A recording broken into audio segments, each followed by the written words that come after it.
Pada akhirnya di depan lift tersisa 3 orang yang siap bertempur habis-habisan dengan Bobby dan Fatih. Tiba-tiba lift di belakangnya terbuka dan salah satu cewek berambut putih beserta anak buahnya datang untuk menghabisi mereka. Pada mulanya wanita berambut putih itu menghabisi anak buah Johan.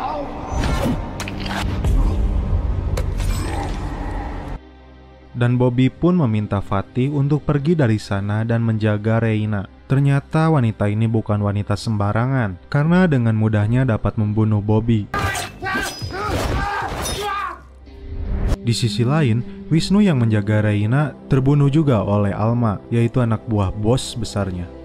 Fatih yang sebelumnya berlari karena disuruh Bobby, dia sangat terpukul karena di sini melihat keponakannya terbunuh oleh Alma. Fatih yang sudah terluka dan sangat lemah dan juga bersedih karena kehilangan keponakannya, hampir saja menjadi korban berikutnya. Namun untung saja keburu datang Aryan yang sebelumnya menjadi gembong mereka dan sekarang malah membela Fatih dan menghabisi Alma. Kembali ke Ito yang terjebak dalam mobil polisi yang terguling akhirnya dapat menyelamatkan diri, kemudian mencuri mobil orang lain yang melihatnya. Di sini, Aryan, Fatih, dan Reina berjalan di basement parkiran mobil hingga sampai pada satu mobil dan Fatih mengambil sebuah pistol di dalam mobil tersebut. Ia marah kepada Aryan karena Aryan telah membocorkan lokasi rumah Fatih yang pada dasarnya Johan pun tidak tahu lokasi rumah Fatih. Dan Aryan pun meminta maaf kepada Fatih dan mencoba untuk menjelaskan masalahnya semua. Namun Fatih tidak menggubrisnya dan dia pergi menggunakan mobil tersebut. Mengendarai mobil, Fatih ternyata kembali dihadang oleh anggota triad bersenjata lengkap. Dan ini adegannya.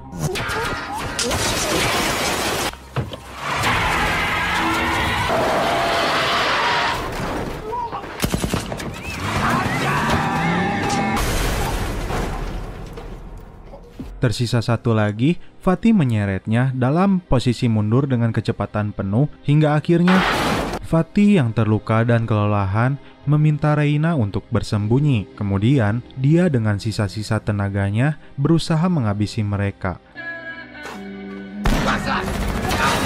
Namun, akhirnya Fatih pun tewas. Ketika sisa anggota itu mencari Reina, ternyata inilah yang terjadi.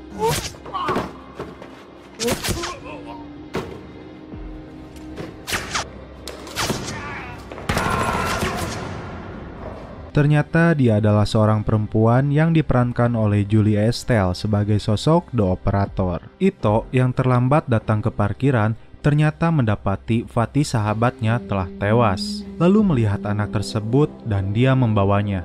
Dalam perjalanan, tampak dia menelpon Sinta dan memintanya untuk pergi dan membuang HP-nya. Dan Ito membawa anak tersebut ke rumah Sinta. Di samping itu ternyata Aryan bertemu dengan bos besar triad. Dan bosnya itu berkata, di HP ini ada nomor Ito. Kamu harus pancing macan ke kandangnya atau kami lepaskan para pemburu. Apa maksudnya? Kita lanjut ceritanya guys. Kembali ke Ito, dia sudah menidurkan Reina. Dan tiba-tiba perempuan misterius itu datang kembali. Di sini, Ito dan perempuan itu bertarung. Dan pertarungan dimenangkan oleh wanita tersebut. Hampir saja wanita itu menembak Ito, akan tetapi Reina bangun dan meminta jangan membunuh Ito. Dan akhirnya wanita itu duduk saling berhadapan dengan Ito. Sepertinya wanita ini sudah mengetahui latar belakang Ito, namun tidak dengan kisahnya. Dan akhirnya Ito menceritakan kisahnya. Di sini, beberapa pertanyaan untuk film ini mulai terungkap. Jadi dia menceritakan selama 3 tahun Ito terjebak dalam triad. Dia tergabung dalam Six Seas dan dia menjadi mesin pembunuh bagi siapa saja yang menentang triad akan dihabisi. Bukan hanya 1 atau 2 orang saja, bahkan seluruh desa. Dan ketika sedang menghabisi seluruh orang di tempat Reina, dia menemukan penyesalan atas langkah yang diperbuatnya selama ini. Maka ketika di awal scene, Reina hampir saja ditembak olehnya. Namun Ito berbalik arah dan menghabisi para anak buahnya. Setelah selesai mendengarkan cerita dari Ito, wanita itu pun langsung pergi menggunakan motornya. Di sebuah tempat latihan tinju 3 tahun lalu, Ito sedang memukuli Bobby yang terjebak dalam jual beli narkoboy dengan triad.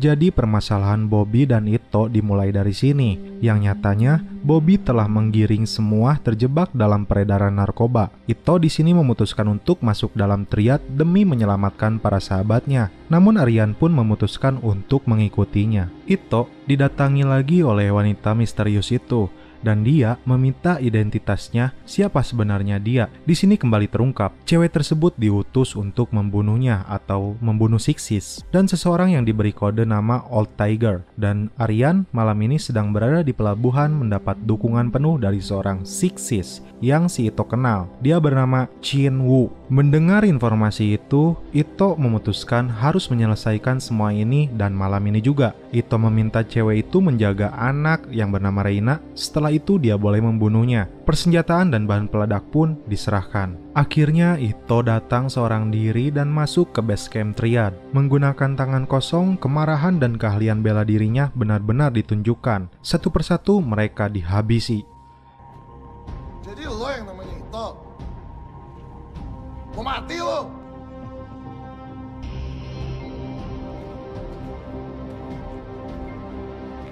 Lo semua udah siap mati di tangan seorang Sixis.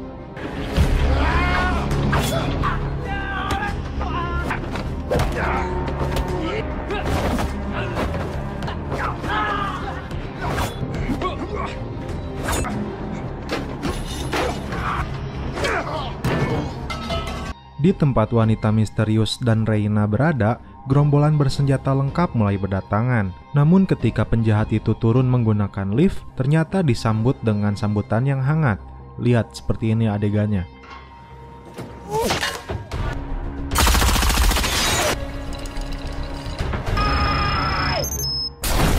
Ternyata wanita misterius itu sudah memasang bahan peledak di dinding, dan ketika mereka sampai, wanita itu hanya cukup menekan remote-nya dan BAM! Kembali ke Ito, dia berhasil merebut senjata shotgun dari anggota triad, dan ketika bersembunyi dia melihat ada kompan bensin di bawahnya. Langsung saja dia terfikirkan untuk menembak kompan bensin itu untuk membakar anggota yang datang kepadanya. Di sisi lain, cewek misterius itu kedatangan sepasang lesbi, dan dia harus melawan mereka berdua. Seperti ini pertempurannya guys.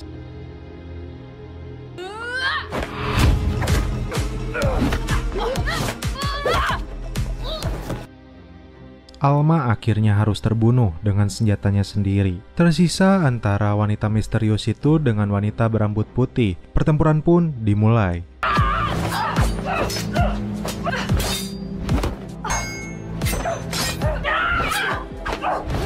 Pertempuran dimenangkan oleh wanita misterius itu, tapi dia kehilangan kelingkingnya guys. Dan di sini terlihat ada satu aktris lagi cewek, dia adalah Sarifa Danis, entah sebagai siapa, tapi di sini dia terlihat akan menembak Ito, namun digagalkan oleh Aryan. Akhirnya final battle pun akan segera dimulai, karena inti masalahnya sebenarnya ada di mereka berdua. Dan pertarungan ini seperti Naruto versus Sasuke, pertarungan antar saudara. Oke, siap, fight!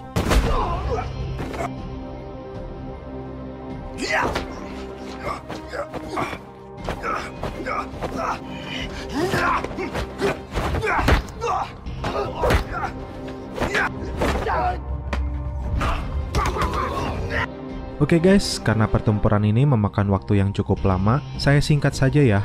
Jadi di sini mereka berdua bertempur habis-habisan, dan mereka berdua mendapatkan luka masing-masing yang cukup serius. Jika kalian menonton film aslinya, kalian akan dibuat ngilu, karena di pertempuran tadi pertumpahan darah selalu ada di setiap pergerakannya.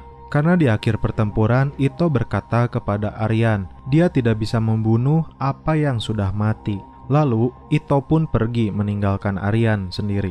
Tak lama setelah itu, datang bos besar triad, lalu berkata kepada Aryan, seharusnya aku tidak mengirimkan anjing untuk melawan macan. Dan ketika bos besar itu pergi, datang 6 orang, anak buah dari bos besar tersebut, yang mungkin itu adalah generasi baru dari Sixis, dan mereka membunuh Aryan.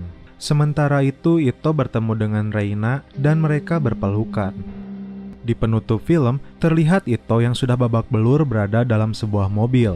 Dan di hadapannya sudah berdiri bos besar triad beserta anak buahnya dengan memegang senjata. Akhirnya Ito menancap gas dan...